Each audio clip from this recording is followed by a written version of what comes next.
Gene Hackman died in February 2025, alone, on a property in New Mexico, not far from a place most people have never heard of.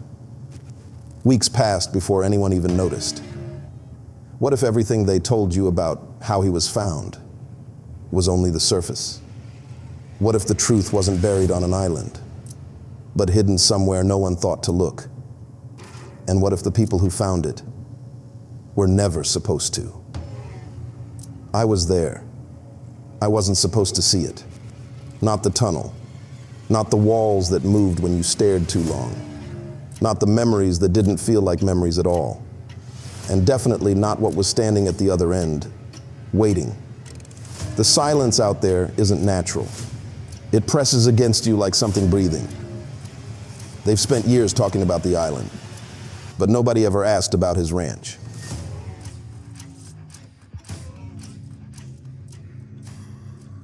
Santa Fe doesn't announce itself. It doesn't need to. The desert does that for it, stretching out in every direction like something ancient and indifferent, swallowing sound, swallowing distance, swallowing people who'd rather not be found. The neighborhood sat at the edge of all that quiet, high-end but understated. The kind of place where the money was old enough to stop trying to prove itself.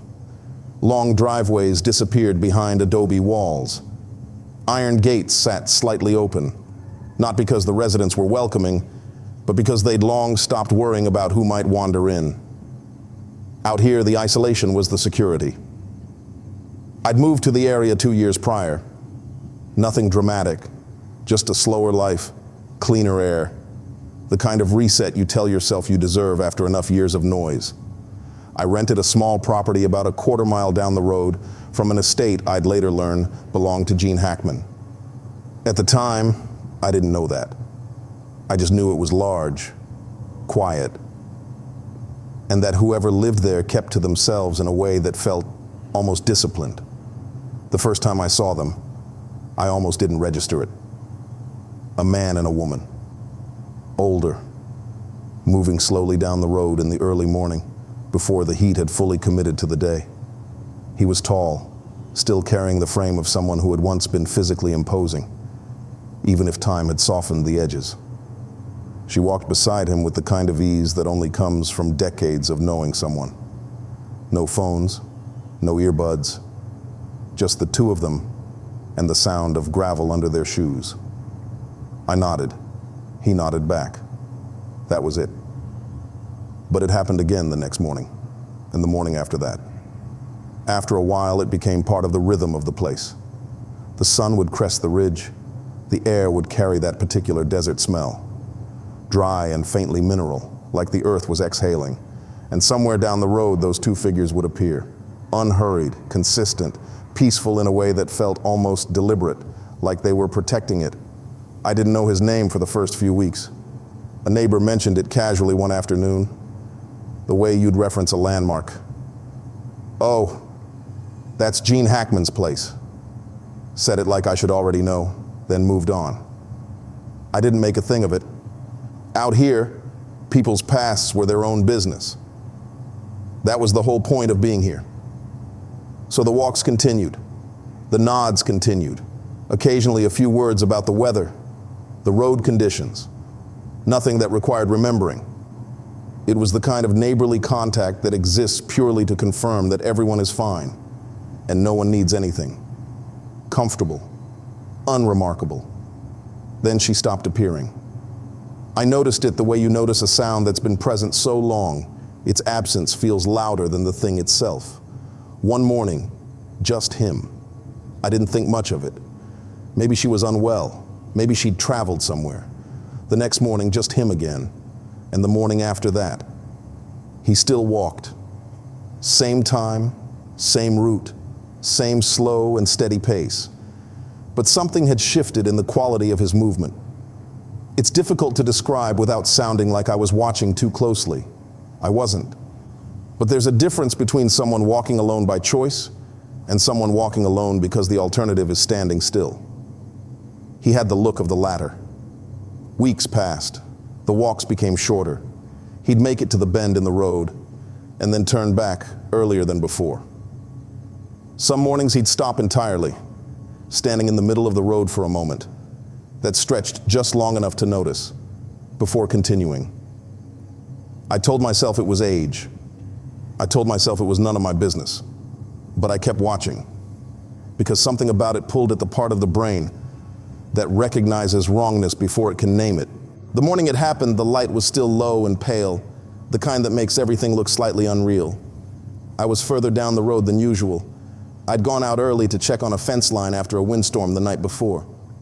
I heard the sound before I saw him. Not a crash. More like a slow collapse. The sound of weight, surrendering to gravity without drama. He was on the ground at the edge of the road, not unconscious. His eyes were open, tracking, present, but he wasn't getting up. I crossed to him quickly and crouched down. Up close, the change in him was more visible than it had been from a distance. His face had thinned. His eyes, though alert, carried something unfocused behind them, like a screen with two windows open at once, neither fully in front. I need to get back home, he said. Calm, almost conversational. Like he was reminding himself more than telling me. I helped him up. He accepted the help without protest, which told me more than anything else had. We walked back slowly. He didn't speak much. When he did, it was fragmented. Half-finished thoughts that trailed off before landing anywhere. I filled the silence with nothing, just stayed close enough to catch him if he went down again. The gate to the estate was open. We moved up the driveway, past the landscaping that had gone slightly untended at the edges, past a vehicle that hadn't moved in long enough to collect a fine layer of dust across the hood. Inside, the house received us with silence. Not the comfortable silence of an empty room, something denser than that. The kind of silence that makes you aware of your own breathing. The furniture was in place, everything visually correct, but there was an absence in the air that I couldn't locate or explain. No television, no radio, no smell of food or coffee, no sign that anyone other than him had moved through these rooms recently, no sign of her at all. He stopped in the middle of the hallway, stood very still. Then he turned and looked at me with an expression I hadn't seen on him before. Not confused, not lost, but deliberate. Like something had surfaced through the fog for just a moment, and he was using it before it disappeared again. I should show you something, he said quietly, before I forget again. I followed him. Looking back, that's the part I keep returning to. Not what I saw down there. Not what it meant. Just the simple, quiet fact that I followed him. And how easily I did it. No hesitation, no internal alarm. Just one foot in front of the other, trailing an old man with a dissolving mind, deeper into his own house, like it was the most natural thing in the world. Maybe that's how these things work. Maybe the strangeness arrives so gradually, wrapped so neatly inside the ordinary, that by the time you recognize it for what it is, you're already too far in to turn around.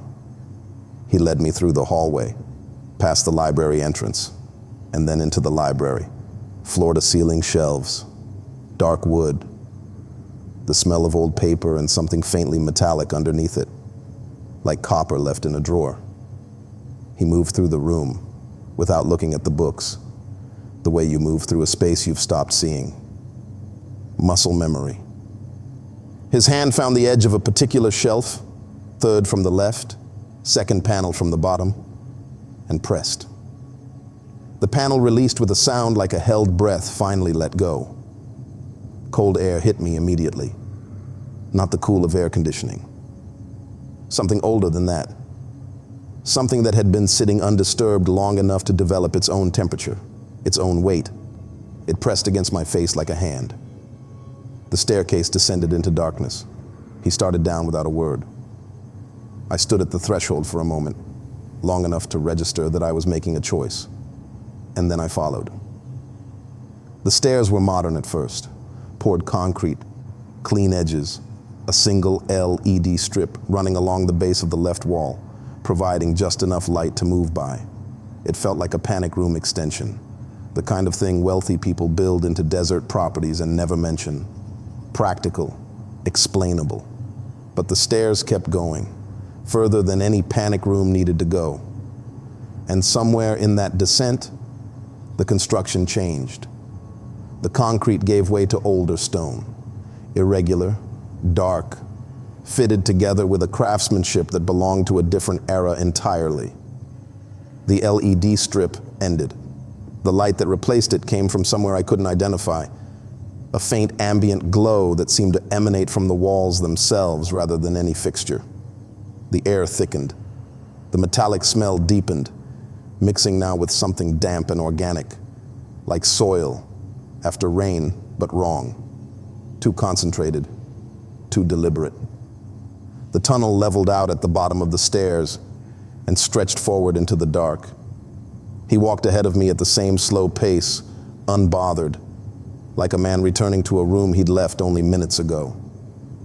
The first memory appeared about 30 feet in. I don't have a better word for it. Memory is what it felt like. Not a projection, not a screen, not anything with a mechanical explanation I could reach for. The wall to my left simply became something else. A film set. Bright lights, controlled chaos, the particular energy of a production in motion. A younger version of the man walking ahead of me stood at the center of it, jaw set, eyes sharp, every inch of him radiating the kind of presence that doesn't come from training. It comes from something you're born carrying. I stopped walking. He didn't. The image held for a moment, vivid and textured, then dissolved back into stone. Further in, another one surfaced. A theater this time. The sound of applause rising in waves. Him at the center of a stage, not performing, receiving. The look on his face wasn't pride exactly. It was something more complicated. The look of a man who had spent so long becoming something that he'd quietly forgotten what he'd been before. I kept moving. The memories came in fragments after that, non-linear, overlapping at the edges. A conversation in a parking lot that felt significant without context. A woman laughing in a kitchen. Not Betsy. Someone older. Someone from further back. A car moving through rain on a highway at night. The driver's hands tight on the wheel, going somewhere fast. Then the childhood scene stopped me completely. A house. Small. Worn at the edges. The kind of house that holds its occupants a little too tightly. A boy, 7, maybe 8, standing at a window. Outside, a man was loading a car. Methodical, not rushed. The boy watched without moving, without calling out, with the particular stillness of a child who already understands that some things cannot be stopped by wanting them to stop. The man finished loading, got in, drove away. The boy stayed at the window long after the car had gone. I stood there longer than I should have. Something about it sat in my chest in a way I hadn't expected. Whatever this place was, whatever it contained, that image hadn't been placed here for effect. It was just true, a true thing, preserved in stone and dim light belonging to the man now walking quietly ahead of me in the dark. I caught up to him. But somewhere after that, the memories changed. The shift was subtle at first, easy to dismiss as imagination, as the particular tricks a mind plays when it's been underground too long. The images became less personal, less his. The emotional texture that had made the earlier ones feel intimate and specific began to drain away, replaced by something colder, more transactional. Crates appeared along the walls, wooden, banded in metal, stacked with a precision that suggested they'd been placed by someone who knew exactly what they were doing and had done it many times before. A ledger sat open on a flat stone shelf, pages dense with handwriting in German, columns of figures, dates stretching back further than felt possible. Figures moved in some of the wall images now, faces I didn't recognize, symbols I didn't understand, geometric, deliberate, repeated across multiple surfaces like a language being spoken in a register I couldn't hear. I looked at him. He was staring at the crates with an expression that wasn't confusion. It was something closer to resignation, the look of a man confronting something he'd spent years learning to live alongside. "This wasn't mine," he said quietly. He didn't look at me when he said it. It was already here. The tunnel continued ahead of us, And I could see now, further in, where the stone walls ended and something newer began. Cleaner edges, modern materials, construction that had no business being this far underground. Whatever was down here hadn't been built all at once. It had been added to, and recently. The newer construction felt like a violation. That's the only word that fits. Everything behind us had the quality of something old and settled. Stone and shadow and the particular stillness of a space that had existed long enough to stop apologizing for itself. But this section of the tunnel was different. The walls were reinforced concrete, smooth and deliberate. The ceiling had been raised. Recessed lighting ran overhead in a clean line, motion activated, flickering on ahead of us as we moved forward like the tunnel itself was anticipating our arrival. Someone had spent real money down here, and not long ago. The smell changed too. The damp organic weight of the older section gave way to something drier, more chemical. The faint ghost of industrial sealant and fresh concrete, the smell of construction that hadn't fully finished off gassing. I tried to calculate how long that process takes. Months maybe, a year at most. This had been built or expanded recently, within the last few years, possibly less. He walked through it the same way he'd walked through everything else, without surprise, without explanation, like a man moving through rooms of his own house that he'd stopped questioning long ago. I stayed close, watching the walls, watching him, trying to hold on to the thread of logic that kept insisting there was a reasonable explanation for all of this if I just stayed calm enough to find it. The thread was getting harder to hold. The chamber opened without warning. One moment we were in the corridor. The next, the walls fell away on both sides and we were standing in a space the size of a large basement. Vaulted ceiling, stone floor worn smooth in the center from what must have been years of foot traffic. The recessed lighting continued here, casting everything in a flat, even glow that left no shadows and somehow made the room feel more unsettling for it. Shadows, at least, are honest about what they're hiding. The crates from the tunnel continued here in greater number, stacked along the far wall in organized rows, some sealed, some open and empty, all of them bearing the same metal banding I'd seen before. A work table sat near the center of the room. Clean surface, no tools, nothing on it except a single folded piece of paper that I didn't touch. Dust covered most of the floor in an even layer, but not all of it. Near the crates, near the table, near the far corner, the dust had been disturbed. Recently. The patterns were clear enough to read like a record of movement. Someone had been here, not years ago, not months ago. The disturbance in the dust near the table was fresh enough that the edges hadn't settled yet. The door was in the far wall, iron, massive, set into the stone with the kind of permanence that suggests it was built around rather than installed, like the room had been constructed to contain it rather than the other way around.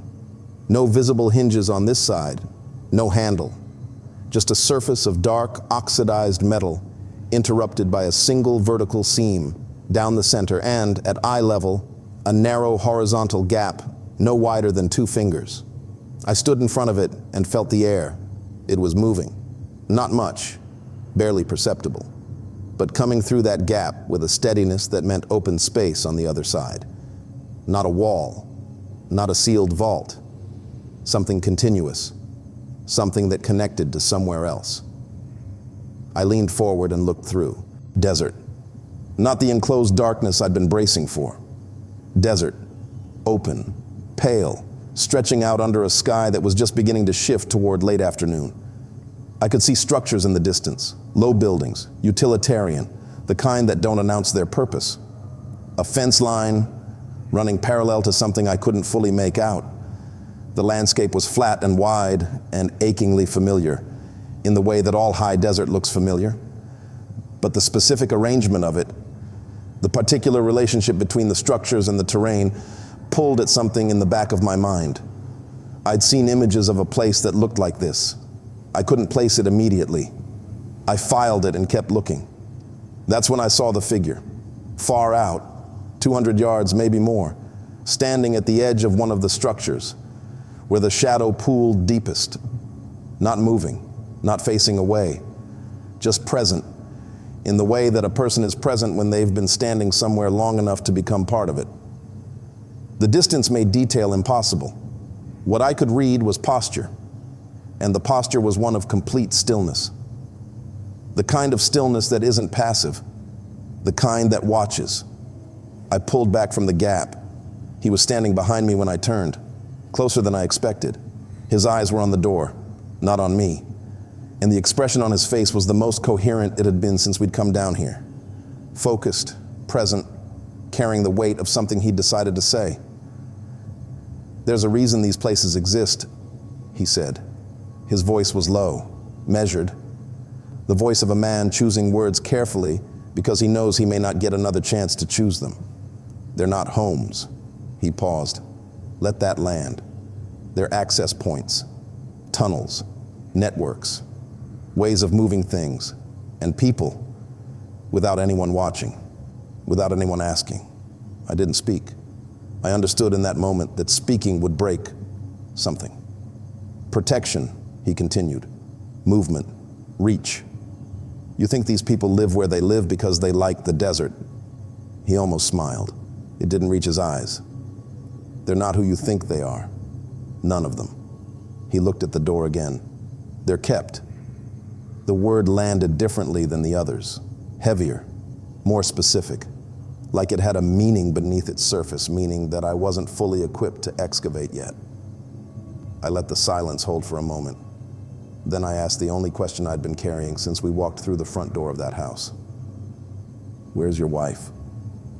He went very still. The focus that had been present in his eyes moments before began to shift.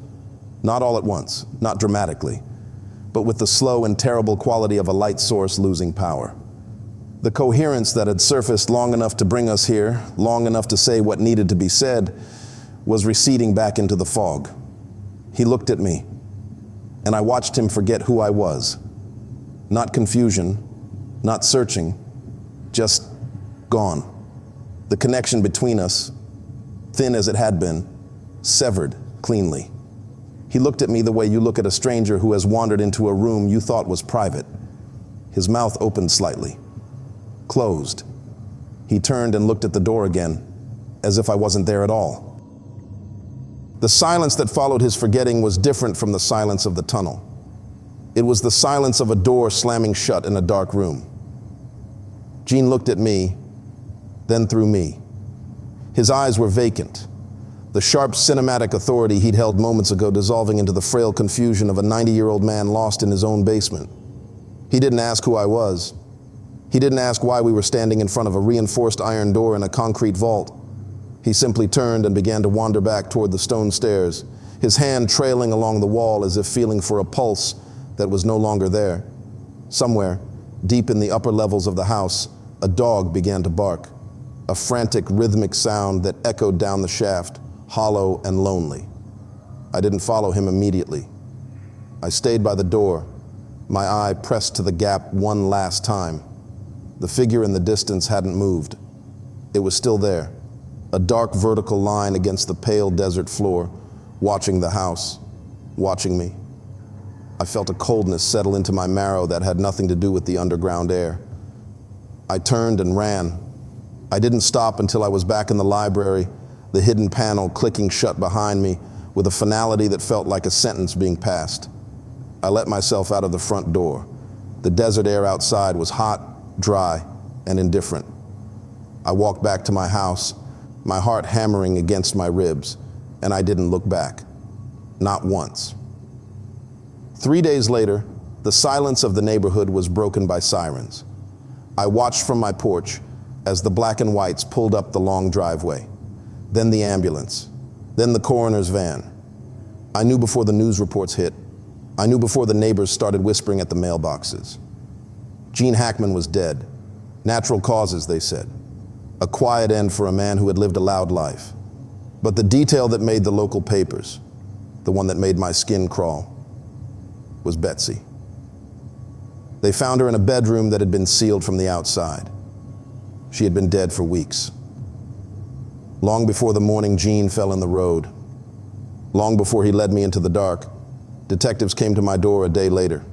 They were methodical, polite, asking the usual questions. Did you notice anything unusual? Did he seem confused? Did he ever mention anyone else visiting? I looked them in the eye and I lied. I told them he was a quiet neighbor. I told them we talked about the weather. I told them I hadn't been inside the house in months. I lied because I remembered the ledger in the tunnel. I remembered the modern concrete.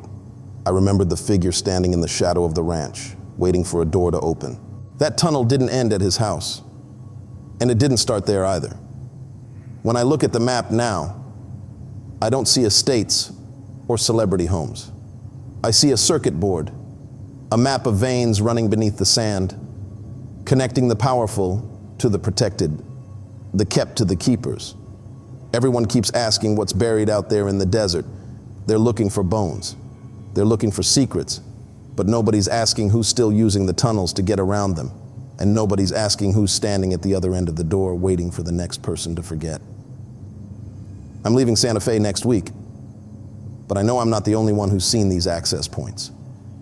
If you've ever looked at a celebrity estate and felt that same coldness, or if you think this goes deeper than just one house, tell me in the comments.